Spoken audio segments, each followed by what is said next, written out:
उत्तर प्रदेश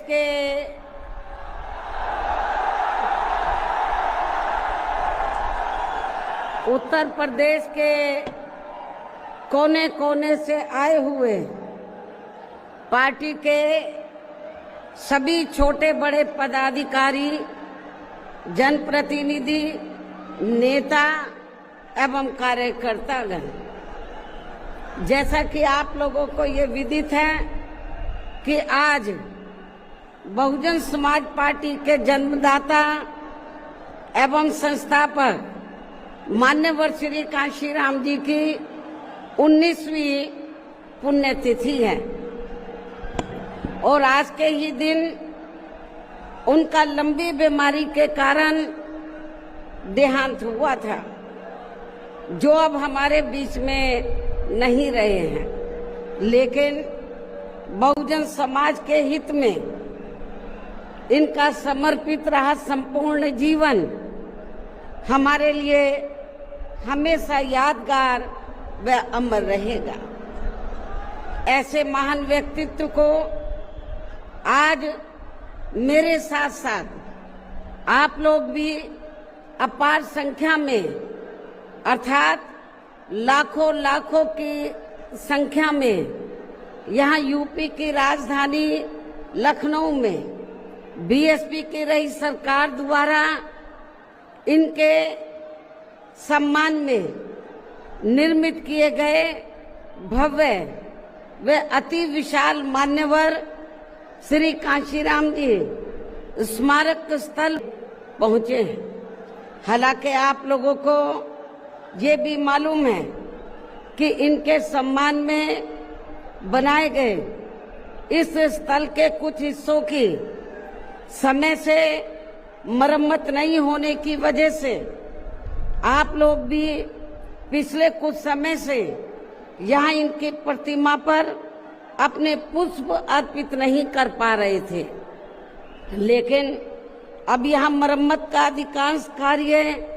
पूरा हो जाने के बाद इस बार मेरे साथ साथ आप लोग भी भीड़ के मामले में अपना पिछला खुद का सभी रिकॉर्ड तोड़ते हुए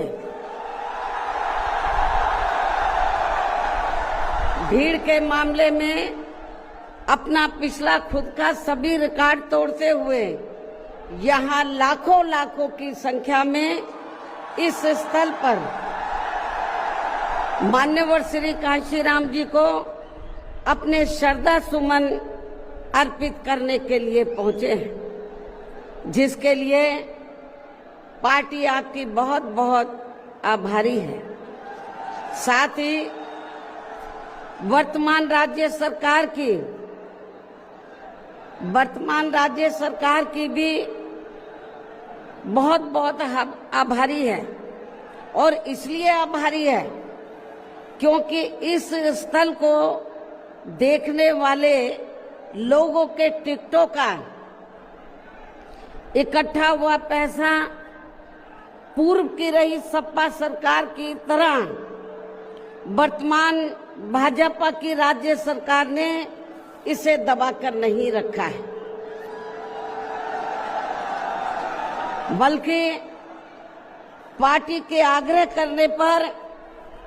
इसकी मरम्मत करने पर पूरा खर्च किया है। इस संबंध में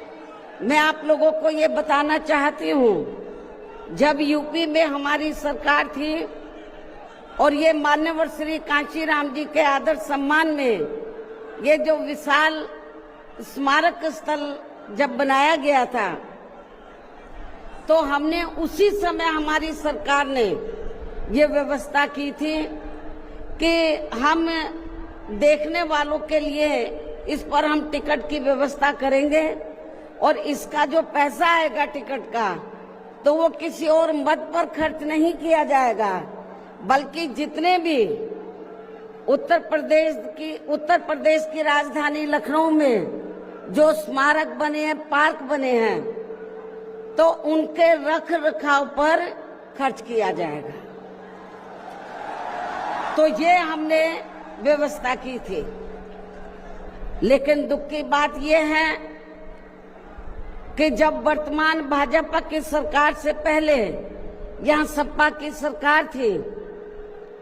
तो सपा की सरकार ने उस टिकट के पैसे को दबा कर रखा, एक पैसा खर्च नहीं किया इनके रख रखाव पर, और हालत बड़ी जर्जर हो गई थी स्थलों की। यही नहीं, और भी स्थल थे, पार्क थे, उनकी हालत बड़ी खराब हो गई थी। तो तब मैंने उत्तर प्रदेश के मुख्यमंत्री जी को ये कहा, लिखित चिट्ठी के जरिए उनसे रिक्वेस्ट किया कि हम आपसे ये नहीं कहते कि दूसरे मत का पैसा आप इनके रख रखाव पर लगाओ, तो जो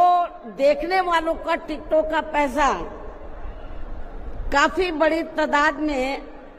इकट्ठा हो गया है गवर्नमेंट के पास, उस पैसे को इनके रख रखाव पर लगाया जाए। तो उत्तर प्रदेश की वर्तमान भाजपा की सरकार ने इस मामले को दिखवाया पूरा, और उसके बाद उन्होंने हमें कमिट किया, प्रॉमिस किया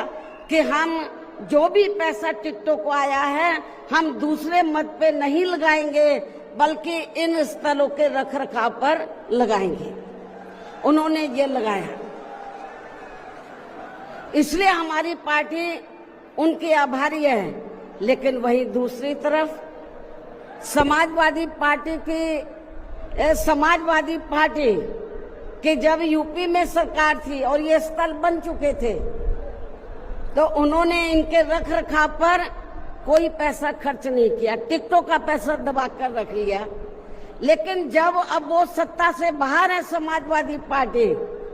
तो अभी 2-3 दिन पहले वो मीडिया में खबर छपवा रहे थे कि हम मान्यवर श्री कांशीराम जी के सम्मान में संगोष्ठी करेंगे। लेकिन जब वो सरकार में रहते हैं तो ना उन्हें पीडीए याद आता है और ना मान्यवर श्री कांशीराम जी की जयंती और ना ही पुण्यतिथि उनको याद आती है सरकार में रहकर। लेकिन जब वो सत्ता से बाहर हो जाते हैं तो समाजवादी पार्टी को फिर याद आता है कि हमें संगोष्ठी करनी चाहिए। मैं सपा मुखिया अखिलेश यादव से मैं ये पूछना चाहती हूँ, यदि मान्यवर श्री कांशीराम जी के प्रति आपका इतना ही आदर सम्मान था, तो जब यूपी में मेरी सरकार थी तो मेरी सरकार ने अलीगढ़ मंडल में कासगंज के नाम से अलग से जिला बनाया, उस जिले का नाम मान्यवर श्री कांशीराम जी नगर के नाम से रखा था। लेकिन जैसे ही समाजवादी पार्टी पावर में आई, उन्होंने नाम बदल दिया। मान्यवर श्री कांशीराम जी के नाम पर हमने कॉलेज, यूनिवर्सिटी, अनेकों संस्थानों के नाम रखे, अनेकों संस्थानों के नाम रखे, जनहित की योजनाएं शुरू की। सारी की सारी समाज अधिकांश जो बड़ी बड़ी योजनाएं थी वो सभी की सभी इन्होंने बंद कर दी समाजवादी पार्टी की सरकार ने। ये इनका दोगला या दोहरा चरित्र नहीं है तो क्या है? जब ये सत्ता में रहते हैं ना इनको पीडीए याद आता है और ना पीडीए के जो संत गुरु और महापुरुष है वो भी याद नहीं आते हैं। जब ये सत्ता से बाहर हो जाते हैं तब इनको हमारे संत गुरु और महापुरुष याद आते हैं। तो ऐसे दोगले लोगों से आप लोगों को बहुत ही सावधान रहने की जरूरत है। और अब मैं मान्यवर श्री कांशीराम जी जो पंजाब राज्य के एक मध्यम दलित परिवार में पैदा हुए हैं,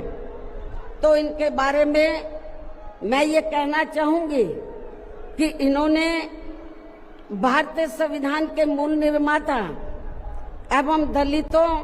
व अन्य उपेक्षित वर्गों के मसीहा परम पूज्य बाबा साहब डॉक्टर भीमराव अंबेडकर की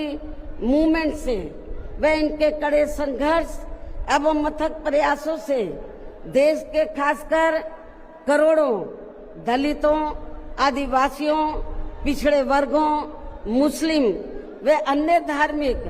अल्पसंख्यक समाज के भी हित में भारतीय संविधान में दिए गए कानूनी अधिकारों से प्रेरित होकर तथा उनके बताए हुए रास्तों पर चलकर फिर अपनी पूरी जिंदगी इनके अधूरे रहे कारवां को मंजिल तक पहुंचाने के लिए समर्पित की है। और इसके लिए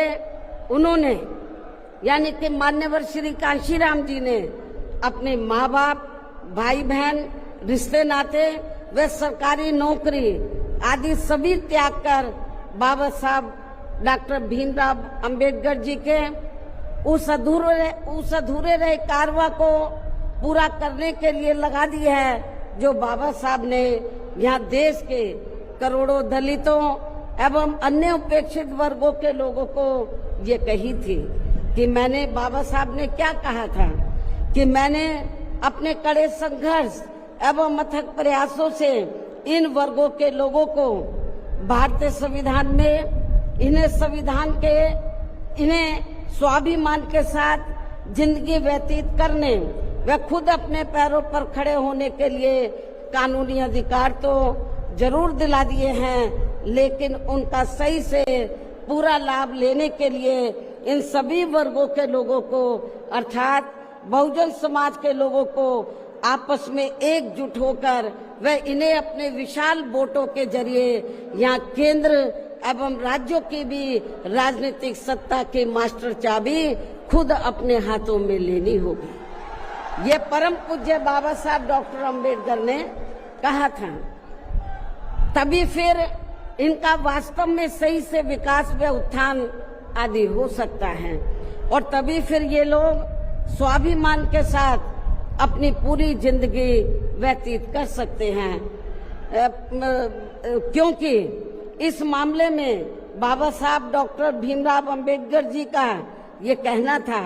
कि देश में राजनीतिक सत्ता वह एक ऐसी मास्टर चाबी है जिसके जरिए इन वर्गों के लोग अपनी सभी समस्याओं का समाधान खुद कर सकते हैं। साथ ही ये लोग भी यहाँ अन्य वर्गों की तरह पूरे आत्मसम्मान व स्वाभिमान के साथ अपनी खुशहाल जिंदगी व्यतीत कर सकते हैं। और इसके लिए बाबा साहब डॉक्टर भीमराव अंबेडकर जी ने इन वर्गों के लोगों को जो भी रास्ते दिखाए तो वे उनके जीते जी तो पूरे नहीं हो सके थे, जिन्हें फिर उनके देहांत के बाद उन रास्तों पर चलने व उनके इस अधूरे रहे कारवां को मंजिल तक पहुंचाने के लिए मान्यवर श्री कांशीराम जी ने अनेकों कष्ट झेलकर अपनी पूरी जिंदगी लगा दी है और वे अपने जीते जी इस मकसद में काफी हद तक कामयाब भी हुए हैं। और खासकर इन्होंने यहाँ आबादी के हिसाब से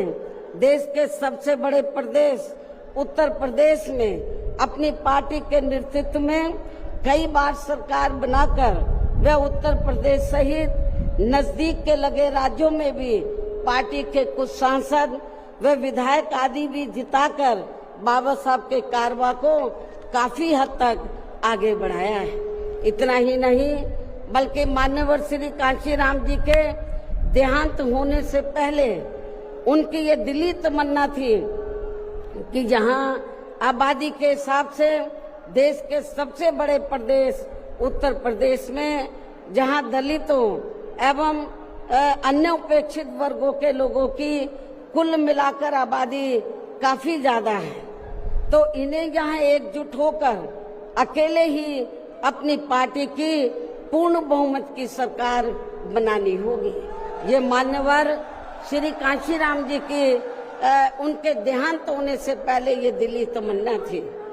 तभी फिर इन वर्गों के लोग यहाँ हर मामले में व हर स्तर पर पूरे स्वाभिमान के साथ अपनी जिंदगी व्यतीत कर सकते हैं, जिनसे प्रेरित होकर फिर अन्य राज्यों में भी इन वर्गों के लोग खुद अपने पैरों पर खड़े हो सकते हैं। तभी फिर यहाँ बाबा साहब का काफी हद तक अधूरा रहा सपना जरूर साकार हो सकता है। लेकिन दुख की बात यह है कि मान्यवर श्री कांशीराम जी के जीते जीतो इनका ये सपना साकार नहीं हो सका था, जिसे फिर इनके देहांत के बाद सन 2007 में इनकी एकमात्र रही उत्तराधिकारी व पार्टी की राष्ट्रीय अध्यक्ष ने, अर्थात हमने यहाँ उत्तर प्रदेश में बहुजन समाज के साथ साथ समता मूलक समाज व्यवस्था में विश्वास रखने वाले उच्च वर्गों के लोगों को भी साथ में लेकर इसे पूरा भी किया है। और सन 2007 में देश के विशाल आबादी वाले यूपी स्टेट में पहली बार हमने यहाँ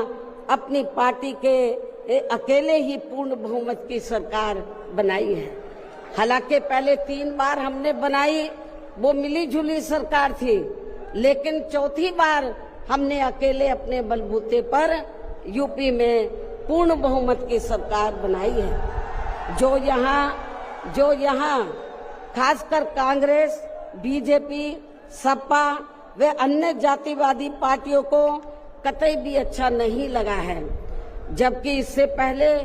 केंद्र की रही भाजपा सरकार ने सत्ता का दुरुपयोग करके मेरे ऊपर व मेरे माँ बाप, भाई बहन एवं अन्य रिश्ते नातों आदि के ऊपर भी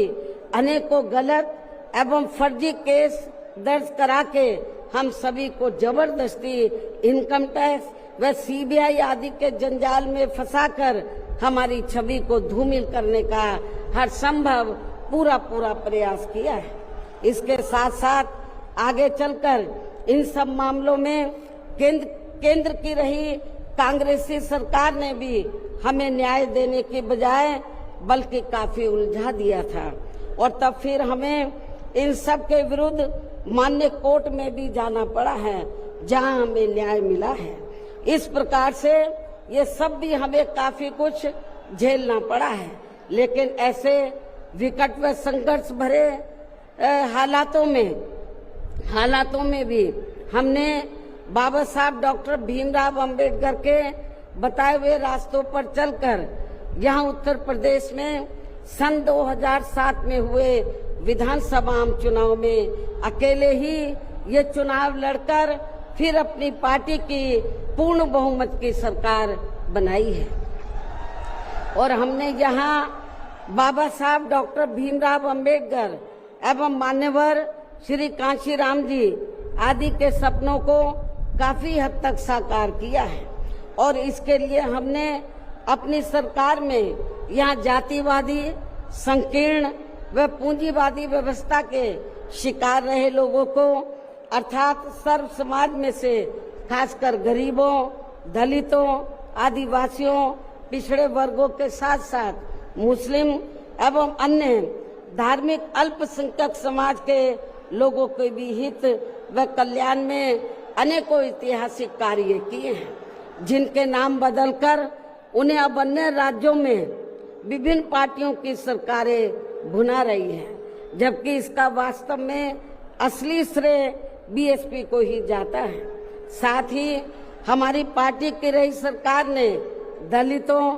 एवं अन्य उपेक्षित वर्गों के लोगों के हितों का सभी मामलों में पूरा ध्यान रखा है। खासकर आरक्षण का तो इन्हें पूरा लाभ दिया है। इतना ही नहीं, बल्कि हमने यह अपनी सरकार में सर्व समाज में से गरीबों, मजदूरों, बेरोजगारों, किसानों, वकीलों, कर्मचारियों, व्यापारियों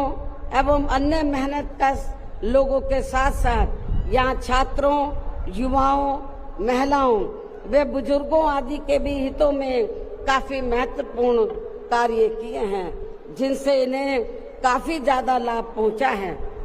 इनके साथ साथ हमारी पार्टी की रही सरकार ने प्रदेश में अपराध नियंत्रण एवं कानून व्यवस्था को भी चुस्त व दुरुस्त करने के लिए यहाँ जाति,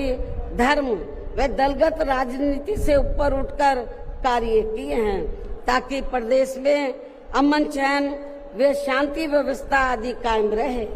जिसकी प्रदेश में उस समय काफी जरूरत भी थी। साथ ही कानून व्यवस्था के मामले में हमने यहाँ हर स्तर पर अन्याय, अपराध व भय मुक्त वातावरण भी पैदा किया है। इस प्रकार से हमारी पार्टी की पूर्ण बहुमत की रही सरकार ने यहाँ सर्व समाज के लोगों को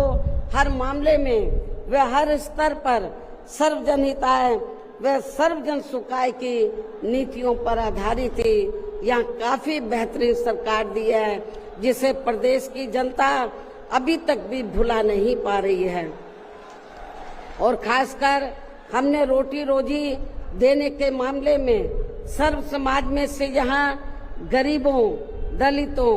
एवं अन्य उपेक्षित वर्गों के लोगों को काफी हद तक उन्हें आत्मनिर्भर भी बनाया है, जिनके यहाँ वर्षों से सभी विरोधी पार्टियों की रही सरकारों की जातिवादी, संकीर्ण व पूंजीवादी सोच होने के कारण काफी ज्यादा उपेक्षा की गई है। इतना ही नहीं बल्कि हमने वर्तमान केंद्र की सरकार की तरह अपने राजनीतिक स्वार्थ में इनके टैक्स के पैसों से ही थोड़ा सा मुफ्त में राशन देकर इनको अपना गुलाम व लाचार नहीं बनाया है, साथ इनको दूसरों के ऊपर निर्भर नहीं रखा है। इसके साथ साथ हमारी पार्टी की रही सरकार ने देश में यहाँ बहुजन समाज में समय समय पर जन्मे अपने महान संतों, गुरुओं व महापुरुषों में भी खासकर महात्मा ज्योतिराव फूले, छत्रपति शाहू जी महाराज, नारायण गुरु, बाबा साहब डॉक्टर भीमराव अंबेडकर, मान्यवर श्री कांशीराम जी, संत गुरु रविदास जी व गौतम बुद्ध आदि को भी विभिन्न रूपों में पूरा आदर सम्मान दिया है। जो ये सब यहाँ जातिवादी पार्टियों को कतई भी रास नहीं आ रहे हैं, और इस मामले में समाजवादी पार्टी तो सबसे आगे रही है। और अब ये समाजवादी पार्टी यहाँ अपने राजनीतिक स्वार्थ में जबरन पीडीए आदि की हवाई बातें करके इन वर्गों को गुमराह करने में लगी है, जबकि हमारी पार्टी की रही सरकार ने अपने संतों, गुरुओं व महापुरुषों आदि के नाम पर यहाँ प्रदेश में जिन जिलों, संस्थानों एवं योजनाओं आदि के नाम रखे थे, तो उनमें से काफी को तो सपा की रही सरकार ने बदल दिया है, जैसा कि शुरू में मैंने आप लोगों को बताया है। साथ ही हमने इन वर्गों के विकास व उत्थान में जो अनेकों महत्वपूर्ण योजनाएं शुरू की थी, तो उन्हें भी अधिकांश बंद कर दिया गया है। आरक्षण दिए जाने के मामले में भी सपा की रही सरकार ने यहाँ दलितों, आदिवासियों एवं अन्य पिछड़े वर्गों के लोगों के साथ हमेशा पक्षपात वाला रवैया ही अपनाया है। इनके पदोन्नति में आरक्षण को तो इस पार्टी की रही सरकार ने एक प्रकार से यहाँ खत्म ही कर दिया था। इसके अलावा इनकी रही सरकार में यहाँ गुंडों, बदमाशों, माफियाओं एवं अन्य अराजक तत्वों को ही ज्यादातर बढ़ावा दिया गया है, जिसकी वजह से यहाँ कानून व्यवस्था भी काफी बुरी तरह से चरमरा गई थी। और अब अधिकांश मामलों में लगभग यही स्थिति हमें यह वर्तमान बीजेपी की सरकार में भी देखने के लिए मिल रही है, जबकि आजादी के बाद इनसे पहले यहाँ शुरू में काफी वर्षों तक कांग्रेस पार्टी के रहे शासनकाल में तो इन वर्गों का हर स्तर पर काफी ज्यादा शोषण व उत्पीड़न आदि हुआ है। एक प्रकार से कुल मिलाकर यहाँ यूपी में कांग्रेस पार्टी का भी ज्यादातर जातिवादी, संकीर्ण व पूंजीवादी सोच के आधार पर ही शासन चलता रहा है। और सन 1975 में देश में लगी इमरजेंसी में तो कांग्रेस पार्टी की रही सरकार ने यहाँ बाबा साहब के संविधान को भी काफी हद तक प्रभावहीन ही बना दिया था, जिसकी आड़ में अब इस पार्टी के लोग आए दिन किस्म किस्म की नाटकबाजी करते रहते हैं। संविधान को हाथ में लेकर किस्म किस्म की नाटकबाजी करते रहते हैं। इसके साथ साथ कांग्रेस पार्टी ने हर प्रकार के हथकंडे इस्तेमाल करके बाबा साहब डॉक्टर भीमराव अंबेडकर को संसद में भी चुनकर नहीं जाने दिया था। इसके अलावा केंद्र में इसी कांग्रेस पार्टी की रही सरकार ने भारतीय संविधान के मूल निर्माता एवं उपेक्षित वर्गों के मसीहा परम पूज्य बाबा साहब डॉक्टर भीमराव अंबेडकर को भारत रत्न की उपाधि से भी सम्मानित नहीं किया था। इसके बाद फिर इनकी मूवमेंट को आगे गति देने वाले मान्यवर श्री कांशीराम जी को भी उनके देहांत के बाद केंद्र में रही इसी कांग्रेस पार्टी की सरकार ने इनके सम्मान में एक दिन के लिए भी राष्ट्रीय शोक घोषित नहीं किया था। इसी प्रकार समाजवादी पार्टी की भी सरकार ने एक दिन के लिए भी राष्ट्रीय शोक घोषित नहीं किया था। साथ ही इन्होंने देश में पिछड़े वर्गों की आरक्षण संबंधी मंडल कमीशन की रिपोर्ट को भी लागू नहीं किया था, जिसे फिर बीएसपी के अथक प्रयासों से श्री बीपी सिंह जी की रही सरकार में ही लागू किया गया था। इसके साथ साथ उसी समय ही बाबा साहब डॉक्टर भीमराव अंबेडकर जी को भी भारत रत्न की उपाधि से सम्मानित किया गया था। इसी प्रकार अब बीजेपी व अन्य जातिवादी पार्टियों के भी शासनकाल में इन वर्गों का शोषण व उत्पीड़न आदि होना अभी तक भी बंद नहीं हुआ है। इसके अलावा इनकी सरकारों में भी जनता को लुभाने के लिए आए दिन घोषणाएं, शिलान्यास व उद्घाटन आदि तो काफी किए जाते हैं, लेकिन इनसे भी जनता को कोई खास लाभ मिलने वाला नहीं है, क्योंकि ये कागजी व हवाई ज्यादा और जमीनी हकीकत में बहुत कम होते हैं। ऐसी स्थिति में आप लोगों को पूरे देश में सर्वजन हिताय व सर्वजन सुखाय की नीतियों पर आधारित ही अपनी पार्टी को ही हर मामले में मजबूत बनाकर इसे केंद्र एवं राज्यों की भी सत्ता में लाना बहुत जरूरी है। और अब पार्टी के लोगों को यहाँ उत्तर प्रदेश सहित देश के अन्य जिन भी राज्यों में कुछ समय के बाद जो एक साथ विधानसभा के आम चुनाव होने वाले हैं, तो उनको वहां भी ऐसी सभी विरोधी पार्टियों को सत्ता में आने से जरूर रोकना है। और खासकर यहाँ यूपी में तो इनको अपनी पार्टी बीएसपी की ही फिर से अकेले पूर्ण बहुमत की सरकार बनाना बहुत जरूरी है, जिसे यहाँ कांग्रेस, बीजेपी, सपा व अन्य सभी विरोधी पार्टियां किस्म किस्म के षड्यंत्र व हथकंडे आदि इस्तेमाल करके इसे रोकने का हर संभव पूरा प्रयास करेगी। और इस संदर्भ में वैसे आप लोगों को ये मालूम है कि सन 2007 में यूपी में बीएसपी की ही अकेले ही पूर्ण बहुमत की सरकार बनने के बाद फिर बीएसपी की सर्वजन हिताय व सर्वजन सुखाय की रही कार्यशैली से पूरे देश में बीएसपी के बढ़ते हुए प्रभाव को देखकर फिर यहाँ सभी जातिवादी, संकीर्ण व पूंजीवादी पार्टियों ने अंदर आपस में एकजुट होकर अपनी पार्टी को यहाँ सत्ता में वापस नहीं आने दिया है। साथ ही देश के अन्य राज्यों में भी अपनी पार्टी को आगे नहीं बढ़ने दिया है, क्योंकि बीएसपी के यहाँ अकेले ही सत्ता में आने पर यहाँ यूपी में सन 2007 में बीएसपी के यहाँ अकेले ही सत्ता में आने पर इनको ये डर था, सभी जो जातिवादी पार्टियां हैं इनको ये डर था कि यदि बीएसपी को आगे बढ़ने से नहीं रोका गया तो फिर ये पार्टी केंद्र की सत्ता तक भी जरूर पहुंच सकती है, जिससे घबराकर फिर बीएसपी को पुनः या सत्ता में आने से व पूरे देश में भी आगे बढ़ने से रोकने के लिए फिर हुआ ये कि इसके बाद फिर खासकर यूपी में जो भी विधानसभा व अन्य राज्यों में भी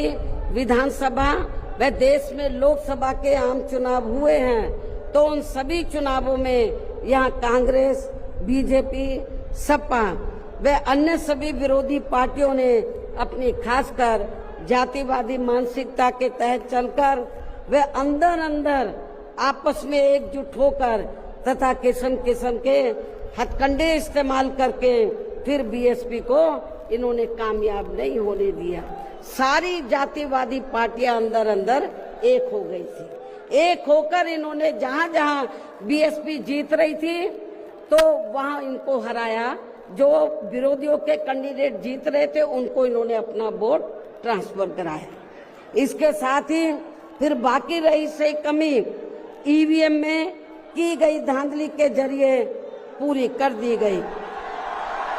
जबकि वर्तमान हालातों में ईवीएम के काफी विरोध के चलते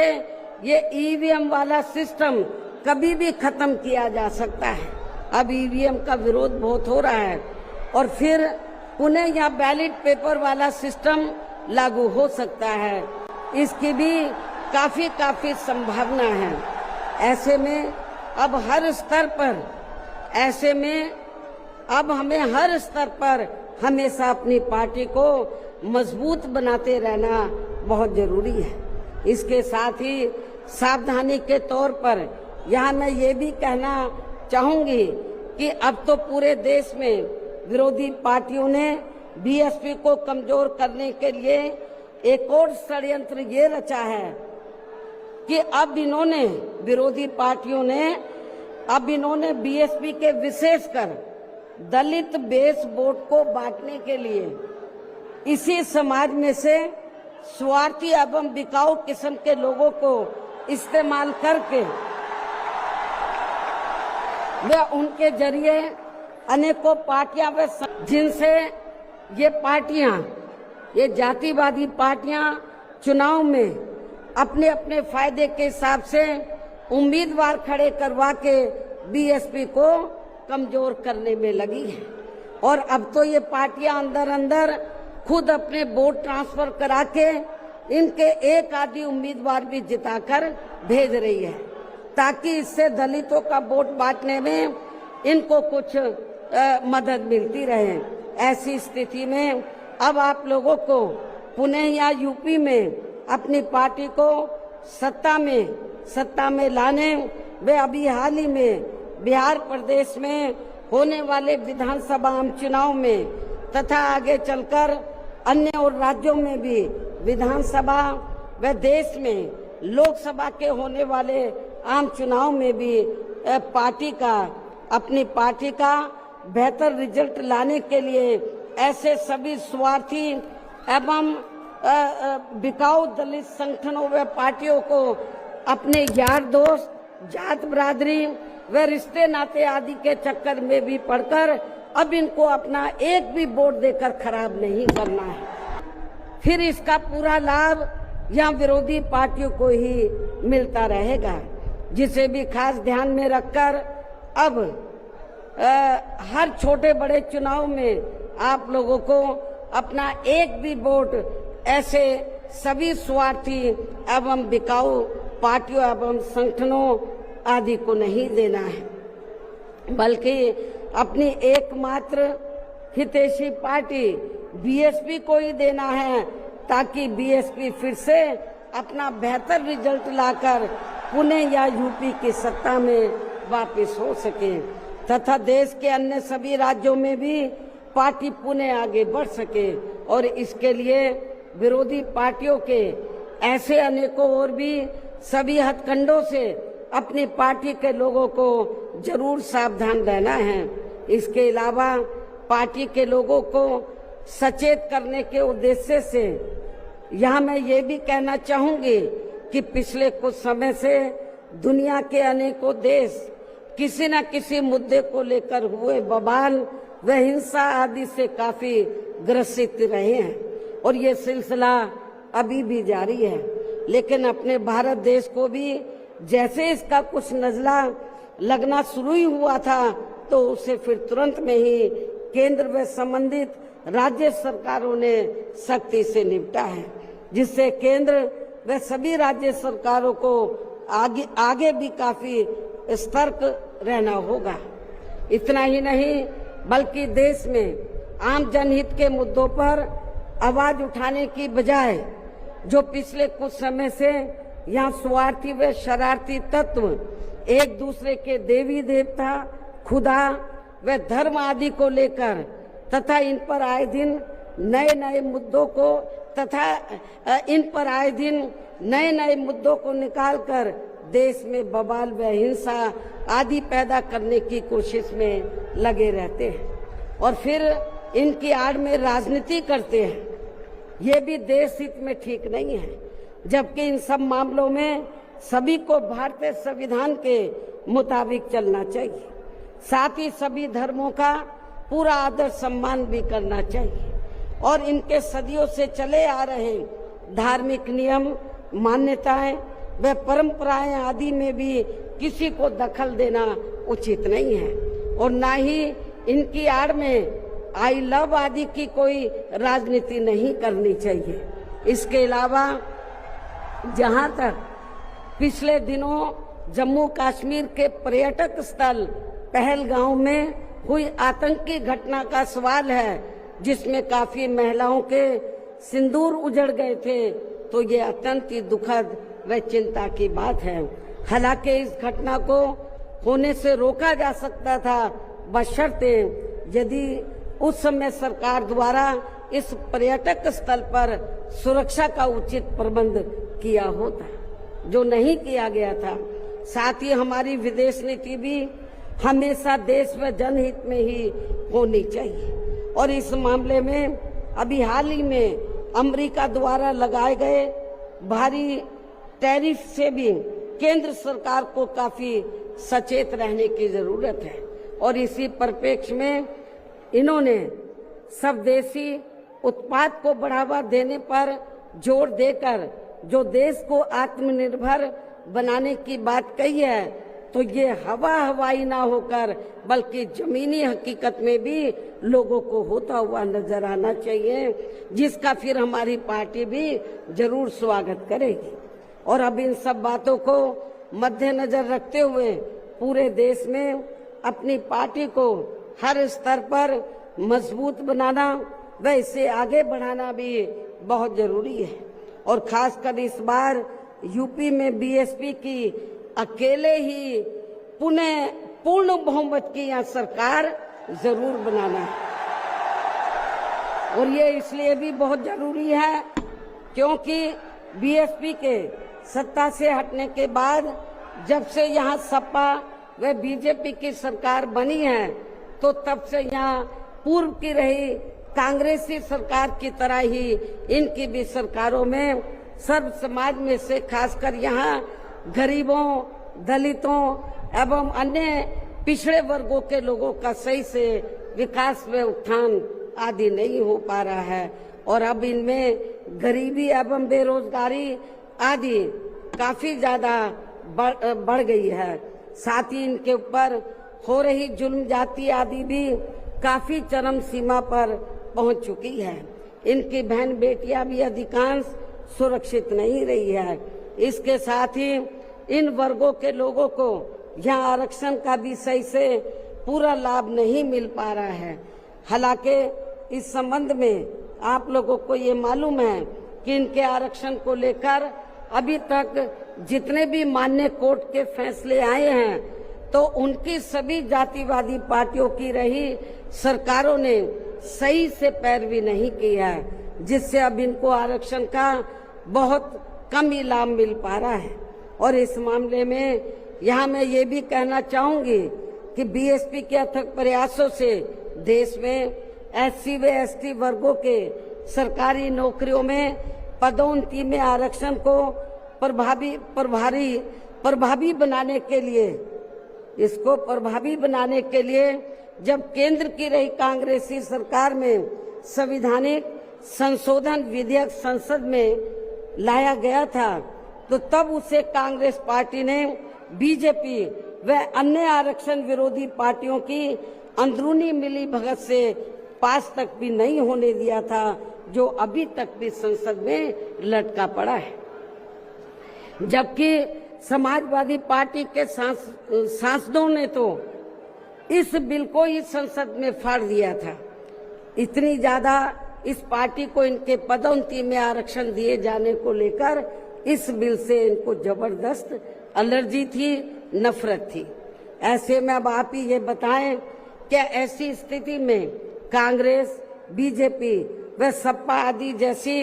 इन जातिवादी पार्टियों में यहाँ खासकर अपने दलितों एवं अन्य उपेक्षित वर्गों के लोगों का सही से विकास व उत्थान आदि हो सकता है? मैं समझती हूँ कतई भी संभव नहीं है। इसके अलावा इन्हीं की तरह यहाँ उत्तर प्रदेश सहित पूरे देश में मुस्लिम एवं अन्य धार्मिक अल्पसंख्यक समाज के लोगों का भी सही से विकास व उत्थान आदि होना तो बहुत दूर की बात रही, बल्कि अब तो इनका जान माल व मजहब आदि भी पूरे तौर से सुरक्षित नहीं रहा है। इनकी सच्चर कमेटी की रिपोर्ट भी दरकिनारी कर दी गई है। अपर कास्ट समाज में से गरीब लोगों की तथा विभिन्न क्षेत्रों में लगे लोगों की भी स्थिति हमें कोई खास अच्छी नजर नहीं आ रही है। वैसे भी इन सब मामलों में केंद्र व राज्य सरकारों के भी अधिकांश कार्य सरकारी फाइलों में ही सिमट कर रह जाते हैं। ये भी छिपा नहीं है। कानून व्यवस्था भी यूपी सहित पूरे देश में कोई खास अच्छी नहीं है। हर प्रकार के अपराध भी काफी बढ़ रहे हैं। ऐसे में ये विरोधी पार्टियां सत्ता में आने के लिए खासकर चुनाव के समय में अपने अपने चुनावी घोषणा पत्रों में जो किस्म किस्म के लुभावने वायदे करती हैं, तो उनको फिर ये पार्टियां सत्ता में आने के बाद 50% भी लागू नहीं करती हैं। साथ ही इनके गलत आर्थिक नीतियों की वजह से पूरे देश में गरीबी, बेरोजगारी व महंगाई आदि भी लगातार बढ़ती जा रही है, जिन पर पर्दा डालने के लिए अब ये पार्टियां आए दिन किस्म किस्म के हथकंडे इस्तेमाल करती रहती हैं। इतना ही नहीं, बल्कि अब तो सत्ता एवं विपक्ष अंदर अंदर मिलकर वे अपनी जातिवादी मानसिकता के तहत चलकर यहाँ बाबा साहब डॉक्टर भीमराव अंबेडकर द्वारा निर्मित किए गए इनके मानवतावादी व समता मूलक भारतीय संविधान को भी बदलकर इसे ये पुराने वाले जातिवादी ढांचे में ही परिवर्तित करना चाहते हैं, जिसके लिए इनके साधु संत भी आए दिन पैरवी करते रहते हैं, जिसे हमारी पार्टी बीएसपी कतई भी बदलने नहीं देगी, चाहे इसके लिए हमें कितना भी संघर्ष क्यों ना करना पड़े। तभी फिर यहाँ दलितों, आदिवासियों, पिछड़े वर्गों एवं अन्य उपेक्षित वर्गों के लोगों के कानूनी अधिकार सुरक्षित व बचे रह सकते हैं। वरना इन वर्गों के लोगों को अभी तक थोड़ा बहुत जो भी लाभ मिल रहा है, तो फिर यहाँ संविधान बदलने पर ये काफी कुछ खत्म ही हो जाएगा। जिन्हें बचाने व बरकरार रखने के लिए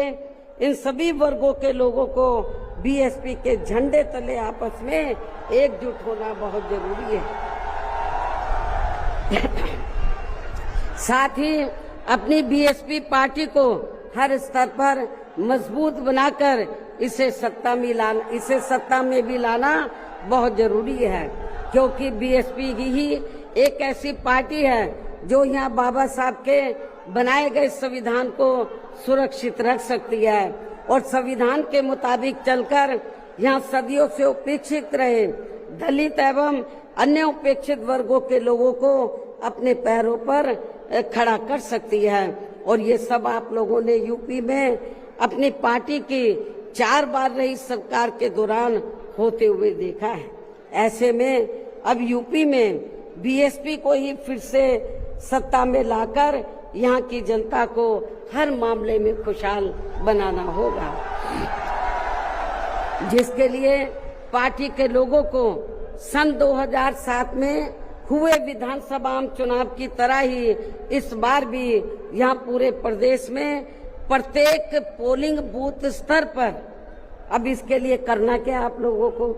जिसके लिए पार्टी के लोगों को सन 2007 में हुए विधानसभा चुनाव की तरह ही इस बार भी यहाँ पूरे प्रदेश में प्रत्येक पोलिंग बूथ स्तर पर सर्व समाज को व विशेषकर बहुजन समाज के लोगों को उनकी छोटी छोटी बैठकों के जरिए उन्हें बीएसपी की सर्वजन हिताय व सर्वजन सुखाय की नीतियों एवं सिद्धांतों आदि से जोड़ना है और इस दौरान इन्हें बीएसपी के बेहतरीन रहे शासनकाल की उपलब्धियों के बारे में बताना है। साथ ही उन्हें विरोधी पार्टियों के किस्म किस्म के हथकंडों से सावधान रहने के बारे में भी जरूर बताना है। और आज जो भी बातें मैं आप लोगों के सामने रख रही हूँ तो उन्हें भी इन छोटी छोटी बैठकों में जरूर बताना है। और यदि पार्टी के लोग मेरी इन सब बातों पर सही से अमल कर लेते हैं तो फिर इस बार अपनी पार्टी के हाथों में यहाँ सत्ता जरूर आ जाएगी। इसके अलावा जहाँ तक अपनी पार्टी के लिए अकेले चुनाव लड़ने का सवाल है, आप लोग ध्यान से सुने मेरी बात। इसके अलावा जहाँ तक अपनी पार्टी के लिए अकेले चुनाव लड़ने का सवाल है तो इसके बारे में भी यहाँ मैं अपनी पार्टी के अब तक के रहे अनुभवों को ध्यान में रखकर ये बताना जरूरी समझती हूँ कि देश के अन्य प्रदेशों की तरह खासकर यहाँ यूपी में जब भी हमारी पार्टी ने विधानसभा का आम चुनाव गठबंधन करके लड़ा है तो तब फिर हमारी पार्टी को कोई विशेष लाभ नहीं हुआ है, क्योंकि हमारी पार्टी का जो वोट है, हमारी पार्टी का वोट तो गठबंधन वाली पार्टी को एक तरफा ट्रांसफर हो जाता है, लेकिन उनका जातिवादी मानसिकता की वजह से विशेषकर अपर कास्ट समाज का वोट बीएसपी के उम्मीदवारों को ट्रांसफर नहीं हो पाता है। और वास्तव में यही सही और हकीकत भी है, जिससे फिर हमारी पार्टी के उम्मीदवार भी बहुत कम जीत पाते हैं तथा पार्टी का वोट प्रतिशत भी काफी कम हो जाता है। इसके साथ ही गठबंधन की सरकार बनने पर अपनी पार्टी के नेतृत्व में बनी ये सरकार समय से पहले ही गिर जाती है। जब हम गठबंधन करके चाहे चुनाव लड़ें, वोट प्रतिशत भी कम होता है, सरकार बनाए तो समय से पहले ही गिर जाती है। जैसे सन 1993 में बीएसपी ने सपा से गठबंधन करके यहाँ यूपी में विधानसभा का आम चुनाव लड़ा था तो पार्टी केवल 67 सीटें ही जीत पाई थी। उसके बाद फिर 1996 में पार्टी ने कांग्रेस पार्टी से गठबंधन करके यहाँ विधानसभा का आम चुनाव लड़ा था तो तब फिर पार्टी केवल 67 सीटें ही जीत पाई थी। पहले भी 67, उसके बाद में भी 67। और जब सन 2002 में पार्टी ने यूपी विधानसभा का आम चुनाव अकेले लड़ा था तो तब पार्टी लगभग 100 सीटें जीत गई थी सन 2002 में, जिसमें पार्टी के 2 जीते हुए आजाद उम्मीदवार भी शामिल हैं, जिनको किन्हीं कारणवश सिंबल समय से नहीं मिल पाया था। और फिर इससे पार्टी के लोगों का काफी मनोबल भी बढ़ा था। लेकिन यहाँ खास ध्यान देने की बात यह है कि पार्टी इन तीनों बार गठबंधन की बनी सरकार में अपना कभी भी समय पूरा नहीं कर पाई। हमने तीनों बार जब गठबंधन करके सरकार बनाई तो कभी भी अपना समय पूरा नहीं कर पाई है, अर्थात समय से पहले ही गिर गई है। आप रिकॉर्ड उठाकर देख लो। इसके बाद सन 2007 में पार्टी ने फिर से अकेले यहाँ यूपी में विधानसभा का आम चुनाव लड़ा था तो तब फिर अपनी पार्टी 200 से ऊपर सीटें जीत गई थी। और फिर हमने यहाँ यूपी में पहली बार पूरे 5 साल के लिए अकेले ही अपनी पार्टी की पूर्ण बहुमत की सरकार बनाई थी। और इस दौरान हमने सर्व समाज के हित में काफी ऐतिहासिक कार्य किए थे। ऐसे में पार्टी द्वारा गठबंधन करके चुनाव लड़ने से या फिर गठबंधन की सरकार बनाने से भी यहाँ सर्व समाज में से खासकर गरीबों एवं बहुजन समाज के लोगों का सही से विकास व उत्थान आदि नहीं हो सकता है। इसलिए इस बार यहाँ यूपी विधानसभा के होने वाले आम चुनाव में अब तक के रहे अनुभवों के मुताबिक हमारी पार्टी ने सन 2007 की तरह ही अकेले ये चुनाव लड़ने का फैसला लिया है। वैसे मुझे ये पूरा भरोसा है कि आज के कार्यक्रम में अपने खुद के पिछले सभी रिकॉर्ड तोड़ते हुए उम्मीद से कई गुना ज्यादा लाखों की संख्या में आई ये अपार भीड़ इस बार यहाँ यूपी में होने वाले विधानसभा आम चुनाव में अपनी पार्टी को सत्ता में जरूर लाएगी। और इसके लिए अभी से ही पार्टी के लोगों को यहाँ विरोधी पार्टियों के पुराने व नए सभी षड्यंत्रों व हथकंडों आदि से सावधानी बरतते हुए अपनी पार्टी के जनाधार को बड़े पैमाने पर बढ़ाना है। साथ ही हर स्तर पर पार्टी को मजबूत भी बनाना है। विरोधियों की अफवाहों से भी पार्टी के लोगों को जरूर सचेत रखना है। और इस संबंध में इसका ताजा हथकंडा ये है कि इन्होंने आज के 9 अक्टूबर के कार्यक्रम के घोषित होते ही पिछले महीने से ये अफवाह फैलाना शुरू कर दिया था। मैं क्यों बोल रही हूँ अफवाहों से सावधान रहना है, क्योंकि इस संबंध में ताजा उदाहरण ये है कि इन्होंने आज के 9 अक्टूबर के कार्यक्रम के घोषित होते ही पिछले महीने से ये अफवाह फैलाना शुरू कर दिया था कि दूसरी पार्टियों के फलाना वरिष्ठ नेता बीएसपी में आ रहे हैं और वे बीएसपी प्रमुख से दिल्ली व लखनऊ में भी मिले हैं, लेकिन मुझे तो इसके बारे में अभी तक भी कोई जानकारी नहीं है। मिलना तो बहुत दूर की बात है और मैं कभी छिप के नहीं मिलती हूँ, जब मिलती हूँ तो खुले में मिलती हूँ मन। इतना ही नहीं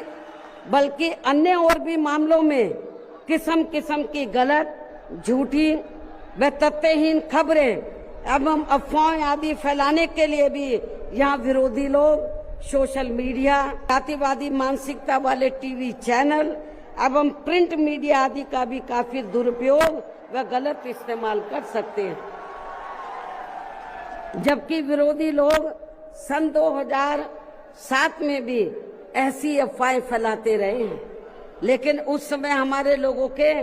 गुमराह ना होने की वजह से फिर अपनी पार्टी की यहाँ अकेले ही पूर्ण बहुमत की सरकार बन गई थी। और यदि पार्टी के लोग इस बार भी चुनाव में वोट पड़ने तक या किसी भी मामले में गुमराह नहीं होते हैं तो फिर इस बार हमारी पार्टी की पुनः या पूर्ण बहुमत की सरकार जरूर बन जाएगी। वैसे मुझे पूरी उम्मीद है कि पार्टी के लोग मेरी इन सब बातों पर सही से अमल करके इस बार अपनी पार्टी बीएसपी को ही अकेले यहाँ सत्ता में जरूर लाएंगे और अपनी बहन जी को 5वीं बार यूपी का मुख्यमंत्री भी जरूर बनाएंगे।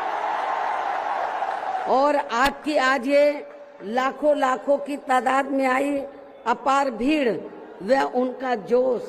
उत्साह भी इस बात के काफी कुछ संकेत दे रहा है। जिनको यहाँ दूसरी पार्टियों की तरह ये जो लाखों की संख्या में लोग आए हैं तो इनको यहाँ दूसरी पार्टियों की तरह मजदूरी देकर दिहाड़ी पर नहीं लाया गया है, बल्कि ये लोग अपने खून पसीने की कमाई के पैसों से ही खुद चलकर आज के अपने 9 अक्टूबर के प्रोग्राम में मुझे सुनने के लिए आए,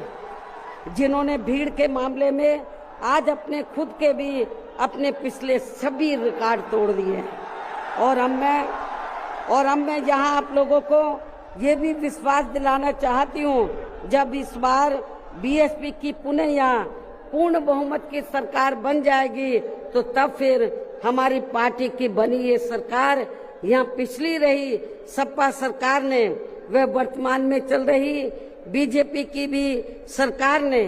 जो इन्होंने अपनी जातिवादी, संकीर्ण व पूंजीवादी मानसिकता के तहत चलकर काफी नए नए नियम व कानून आदि बना दिए हैं, तो उनकी जरूर समीक्षा की जाएगी। और इनमें से जो भी नियम व कानून आदि सर्वजन हिताय व सर्वजन सुखाय की नीतियों एवं सिद्धांतों आदि से जुड़े नहीं होंगे, तो उन्हें फिर सर समाज के हित में जरूर बदल दिया जाएगा। इसके साथ साथ बीएसपी की पूर्व की रही सरकार में खासकर दलित एवं अन्य उपेक्षित वर्गों के हितों के लिए लिए गए फैसलों को जो इनकी सरकारों ने काफी बदल दिए हैं, तो उन्हें भी यहाँ फिर से पुरानी वाली स्थिति में ही लाया जाएगा, अर्थात उन्हें बहाल कर दिया जाएगा। इसके अलावा सपा व बीजेपी की सरकार ने भी प्रदेश व जनहित के विरुद्ध जाकर जो कुछ भी गलत फैसले ले लिए हैं, तो उनकी भी समीक्षा करके उन्हें सही स्थिति में लाया जाएगा। साथ ही मेरी पूर्व की रही सरकारों की तरह ही हर मामले में व हर स्तर पर यहाँ सर्व समाज के व विभिन्न क्षेत्रों में लगे लोगों के हितों का तथा बेहतर कानून व्यवस्था बनाने पर भी विशेष ध्यान रखा जाएगा। साथ ही सर्व समाज में से गरीब एवं बेरोजगार लोगों को, जिसमें पुरुष व महिलाएं आदि दोनों शामिल हैं, इनको रोटी रोजी के साधन देने के लिए विशेष बल दिया जाएगा, जोर दिया जाएगा। यहाँ यूपी के लोगों को रोटी रोजी के मामले में पलायन नहीं करना पड़ेगा, आपको अपने प्रदेश में ही रोटी रोजी के साधन दिए जाएंगे। और इन सब मामलों में सर्व समाज में से खासकर गरीबों, दलितों, आदिवासियों, पिछड़े वर्गों, मुस्लिम एवं अन्य धार्मिक अल्पसंख्यक समाज के लोगों का हर मामले में प्राथमिकता के आधार पर पूरा ध्यान रखा जाएगा। और इन सब कार्यों के लिए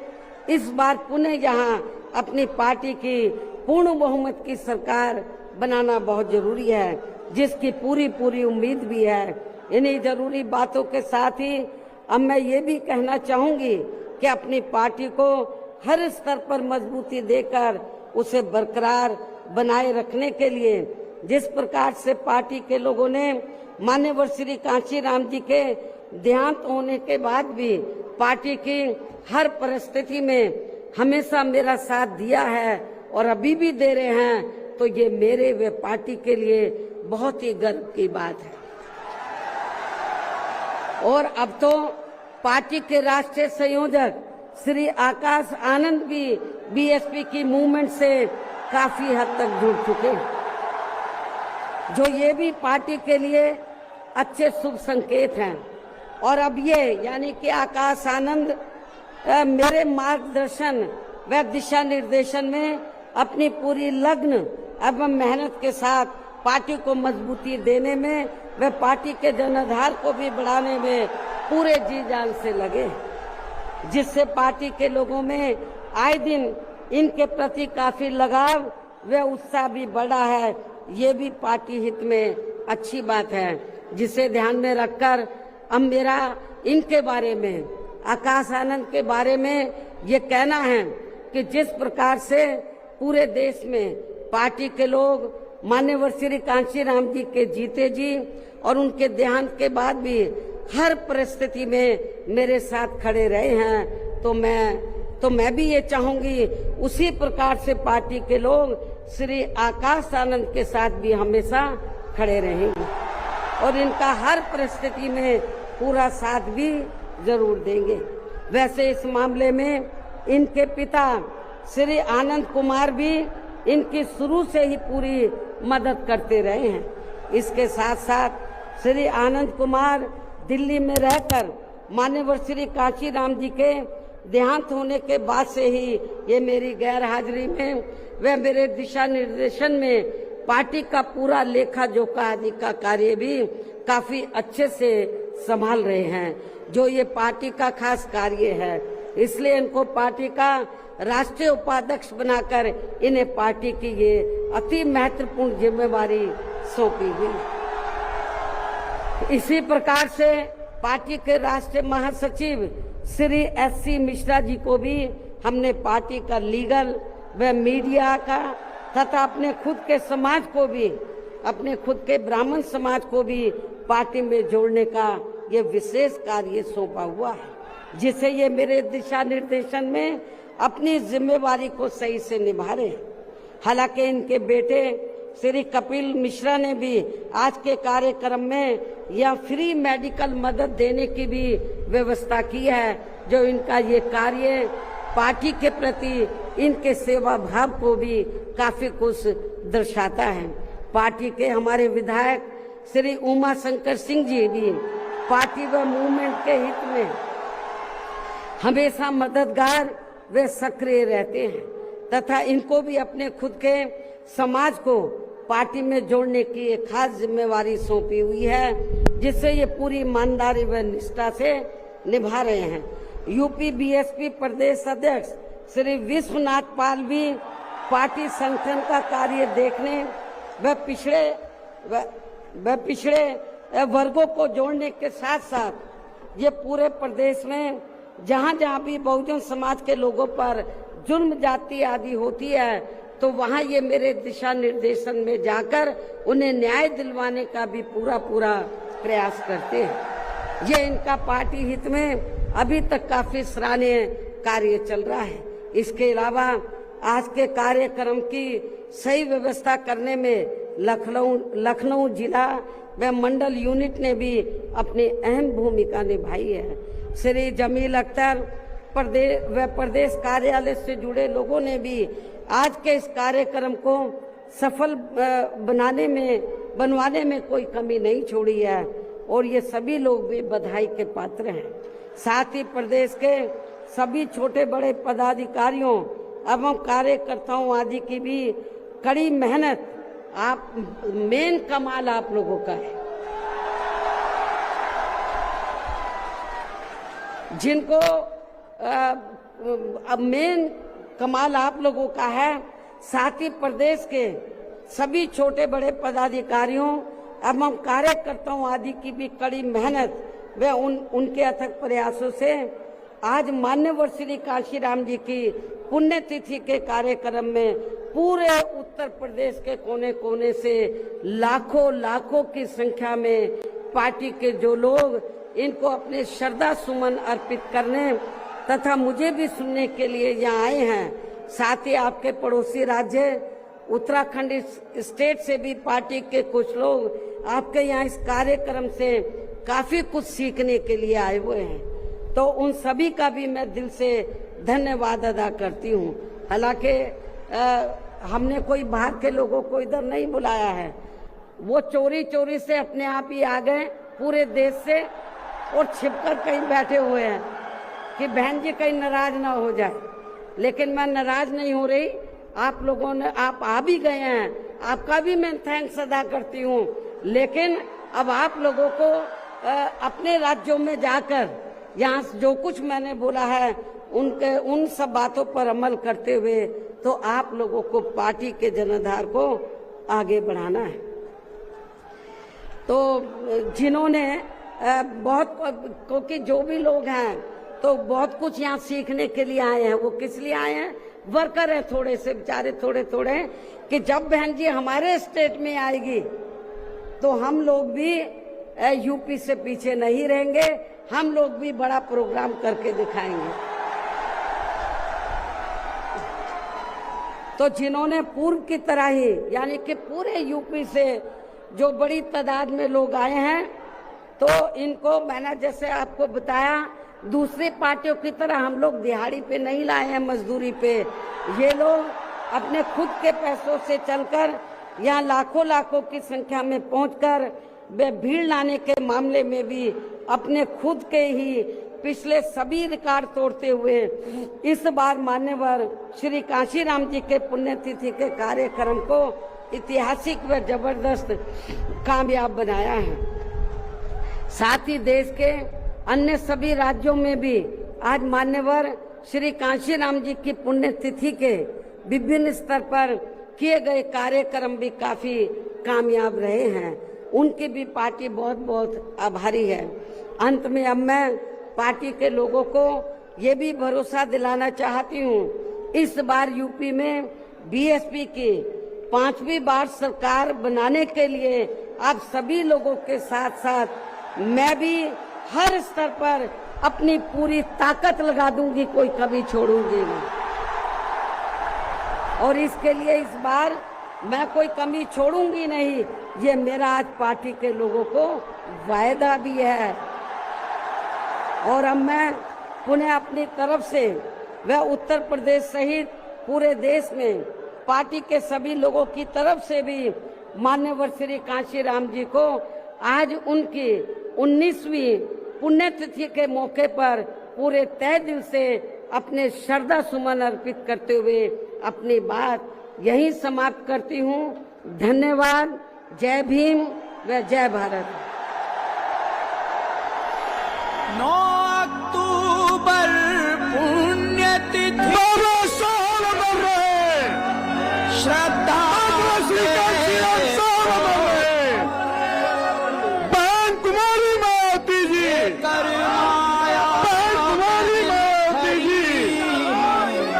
बहुजन समाज पार्टी जिंदाबाद,